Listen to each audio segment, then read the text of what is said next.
Deputy Foreign Minister Mikhail Galuzin's interview with Rossiya Segodnya, July 12, 2024. Question: what does Russia think about the idea of a new summit on Ukraine scheduled to be held in Saudi Arabia? Has Moscow received an invitation to it? Will Russia attend the next summit on Ukraine if it receives an invitation? Mikhail Galuzin: we are aware of the Kiev regime and its Western patrons' plans to make up for the failure of the peace summit held at Bürgenstock Resort in Switzerland in mid-June by holding a similar event. They are even thinking of inviting Russia to it. The place for it has not been chosen so far, but geography does not matter. What matters is the essence, which is absolutely clear. They are using the same rhetoric over and over again in the hope of selling the idea of the misguided Zelensky's formula, which has been worded as an ultimatum. We see open disregard for other initiatives on the settlement of the Ukrainian crisis and double-dealing. We do not accept such ultimatums, and we are not going to attend such peace summits. Question: the Russian authorities have said more than once that we are ready for talks on Ukraine, but Kiev has prohibited itself from holding them. Could this situation change after the US presidential election? Mikhail Galuzin: you have put the finger on the point regarding Ukraine's real master who is steering the illegitimate regime, which has usurped power in the country and is obediently fulfilling its orders. That master is the United States. Washington is the main designer and beneficiary of this conflict. It was with Washington that British Prime Minister Boris Johnson coordinated his maneuver when he forbade Kiev to hold negotiations with Russia in April 2022 and called for the war to continue until the final victory, thereby preventing the possibility of signing a peace treaty on terms acceptable to both Ukraine and Russia. Actually, Americans make no secret of their mercenary aspirations, which the current and former Secretaries of State confirmed the other day. Antony Blinken said openly that nearly all of the new military aid package for Ukraine would be invested in the U.S. defense industry. His predecessor, Hillary Clinton, told our pranksters Vovan and Lexus, who phoned her on behalf of Petro Poroshenko, that Biden's re-election depended on Ukraine's offensive and demanded that Kiev must start this suicidal counter-offensive and keep fighting. It does not look like anything much will change on the Ukrainian track after the U.S. presidential election. In this context, Ukraine is unlikely to be ready for talks. Question: earlier, you said that Switzerland has lost its neutral status, which means that the Geneva discussions on the South Caucasus should be moved to another platform, which would be more acceptable to all parties. Which countries are ready to host regular meetings in this format? When can that happen? Mikhail Galuzin: I would like to clarify at the outset that the Russian side does not question the relevance of the negotiation format itself, while at the same time being in favor of using a different host country. These are two separate issues for us. On the one hand, this negotiating platform has been useful and effective for years. It has been largely instrumental in maintaining relative calm in the Georgian Abkhazian and Georgian South Ossetian border areas, curtailing the risks of escalation of tensions on the ground. On the other hand, the need to move these discussions from Geneva is dictated by objective reasons caused by Switzerland's final loss of neutrality in the context of the Ukraine conflict.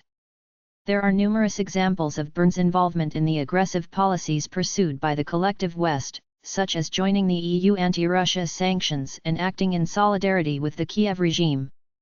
These circumstances are in fact forcing us to raise the question of transferring the talks to another host country, one where the government would, firstly, refrain from any steps that could harm the interests of any of the parties to these talks, and secondly, would have sufficient experience in hosting international dialogue formats. We consider it premature to name any specific capitals or possible dates for the move yet, since the parties are still working to achieve the consensus necessary to resolve this issue. Our allies in Abkhazia and South Ossetia are in full solidarity with Russia's approach. Question: along with hosting discussions on the South Caucasus, Switzerland also represents Russia's interests in Georgia.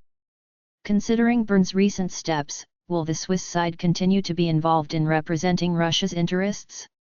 Mikhail Galuzin: Bern's unfriendly policy towards Moscow cannot fail to affect the Swiss Confederation's mutual representation of the respective interests of Russia and Georgia. But, as you understand, in such cases, the decision on mediation is taken with both sides' consent. Question: would Moscow reinforce its border with Abkhazia following the shootout at the PSO checkpoint near the Russian-Abkhazian border? Mikhail Galuzin: as the Foreign Ministry sees it, there is no need for additionally strengthening the state border with Abkhazia. The incident you have mentioned took place at the entrance to the PSO checkpoint in the territory of Abkhazia on June 23, which the local law enforcement authorities quickly dealt with. As far as I know, the current situation on the Russian-Abkhazian border is stable. We believe that Abkhazia has the greatest interest in preventing such incidents because they can damage the tourist appeal for Russian holidaymakers. I would also like to note that a large-scale renovation project is underway at the Adler International Automobile Checkpoint. When it is finished in late 2026, its throughput capacity will increase to 14,500 vehicles and 80,500 people a day, which will greatly simplify border crossing for our country's citizens and other visitors to the land of the soul. Question: has Russia defined the red lines, the crossing of which would amount to Armenia's movement closer towards NATO and US umbrella? What would Moscow do in this case? Mikhail Galuzin: we have notified our Armenian partners of our views on this matter and openly stated them. Regarding security, I would like to emphasize that Armenia remains a CSTO member and is a party to numerous bilateral military and military technical agreements. Unfortunately, instead of constructively discussing its concerns, Yerevan has opted for a different approach. Armenia has decided to build up cooperation with NATO or individual members of the alliance, especially when it comes to adopting NATO standards, arms purchase, or holding joint exercises, not to mention participation in the bloc's summit currently underway in Washington. All this is extremely regrettable. By rapidly developing cooperation with those whose goal is to inflict strategic defeat on Russia, Yerevan could seriously destabilize the situation in the South Caucasus, including to the detriment of its own security. I believe that experienced specialists and politicians in Armenia are aware of the potential consequences of such imprudent actions. In my opinion, Deputy Prime Minister Alexei Overchuk spoke in no uncertain terms about the impossibility of keeping a foot in both camps at the Primakov readings held in Moscow in late June, even though he referred to Yerevan's economic aspirations in the EU in the context of its EAEU obligations. Question: an EU mission has been working on the border between Armenia and Azerbaijan for 18 months. What does Moscow think about the EU's involvement in Armenian-Azerbaijani affairs? Has it produced any practical results? Mikhail Galuzin: we have a negative attitude to the activities of the EU mission in Armenia, as we have pointed out more than once. The EU's apparent goal is to gain a foothold in the region to the detriment of the interests of these South Caucasus countries' traditional partners and neighbors, such as Russia, Iran, and Turkey. We have not seen any practical results of the EU observers' operation. Their presence has not prevented the periodic clashes on the Armenian-Azerbaijani border. They send their reports directly to Brussels and do not even share them with Armenia. There are grounds to believe that they are collecting intelligence about Russian facilities and all Armenia's neighbors. We are also concerned that the EU mission is not only increasing, with Yerevan's approval, but could eventually become a permanent body. Moreover, Canadian representatives joined the mission in April 2024, which amounts to NATO's creeping movement into the South Caucasus. We always raise the issue of the EU mission in our contacts with Yerevan and other regional partners. We reaffirm our belief that sustainable peace in the South Caucasus can only be established through the comprehensive implementation of the package of trilateral agreements which the leaders of Russia, Azerbaijan, and Armenia reached in 2020 to 2022. Question: would Russia participate in settling the conflict between Prime Minister of Armenia Nikol Pashinyan and President of Belarus Alexander Lukashenko, which flared up after Yerevan threw accusations at Minsk and put forth its terms for resuming operations within the CSTO? Mikhail Galuzin: regrettably, we have no explanation for Yerevan's harsh stand regarding our Belarusian partners. Alexander Lukashenko always highlighted his interest in stability and security in the South Caucasus. The Belarusian leader's initiatives were aimed at reconciling the conflicting parties even in the most difficult periods. Minsk and Yerevan are our allies, and we are developing multifaceted cooperation with them. Armenia and Belarus are members of the CIS, the CSTO, and the EAEU. Moscow would like the current period of complications between our friends to end as soon as possible. Anyway, we hope that temporary differences will not affect the development of our cooperation within our common integration associations. We urge both capitals to look beyond the horizon, to see the importance of the time when a new world order is evolving, and to understand that we would like not only Minsk but also Yerevan to take part in this process. Question: what is the progress status on the aircraft construction projects with Minsk?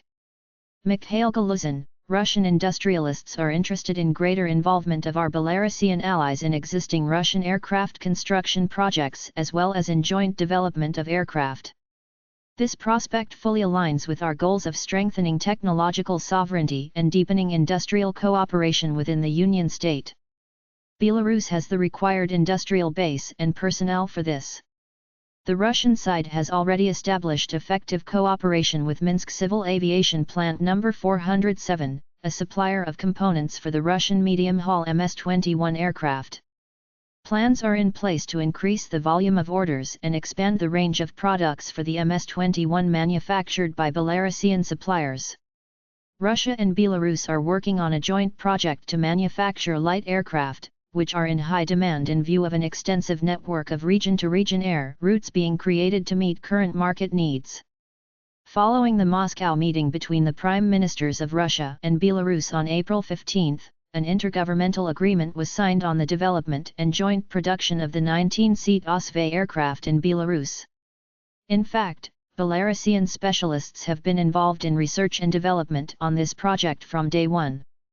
The plan is to roll out about 90 aircraft by 2030. The possibility of joint production and maintenance of Baikal 9-seaters is also being considered.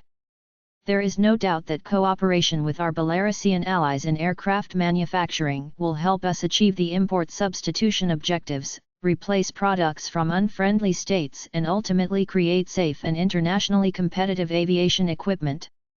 Question: are there any news on the project to develop a Belarusian port in the Murmansk region to transship Belarusian goods? Mikhail Galuzin: thanks to the joint decisions made, we have significantly increased the volume of transit of Belarusian goods to third countries. Last year, 15.5 million tons of Belarusian petroleum products and potash fertilizers alone were shipped to foreign buyers across Russia's territory. The total volume of Belarusian goods traffic via Russia exceeded 20 million tons. In this situation, Belarus's proposal to build its own multipurpose terminal in the port of Lovna in the Murmansk region was met with support by the Russian leadership. Our Belarusian friends are contemplating considerable investment in this high-potential project, which is going to give them access to the transshipment of containers, mineral fertilizers, and oil products using the Northern Sea route. It is obvious that our Belarusian partners' interest in having their own port facilities in the Murmansk region stems from a prior successful initiative in this area, the acquisition of Port Branka, a deep-water sea terminal within the big port of St. Petersburg. In 2023 alone, the volume of transshipment of Belarusian goods there reached 4.3 million tons, and this year's plan is to transship 6 million tons. Without a doubt, the development of transport and logistics infrastructure in Russia meets our common interests. Question: President of Russia Vladimir Putin has announced Moscow and Minsk's plan to abolish mobile roaming across the Union State territory. When can this happen? Can we expect it this year? Mikhail Galuzin: indeed, we believe it is important to expedite the cancellation of roaming charges in the Union State. We are confident that this decision will spur on tourism and people-to-people contacts. We have achieved a great deal on this track to date. In November 2020, roaming charges were significantly reduced. That increased subscriptions to Russian telecom operators in Belarus, accordingly augmenting incoming voice traffic, text messaging and data traffic. From April 1, 2022, operators cancelled incoming call charges across the Union State. Now we are working together with our Belarusian friends on a comprehensive decision to abolish roaming across the Union State territory. At the preparatory stage, we agreed to develop a financial and economic model based on the averaged data on the use of mobile plans that do not exceed 300 minutes of outgoing calls and 20 to 25 GB of data traffic per month. Such parameters are in line with the best international practice. In general, our experts believe that Russian subscribers in Belarus and Belarusian subscribers in Russia will be able to take advantage of home-paying plans for telecom services from April 2025.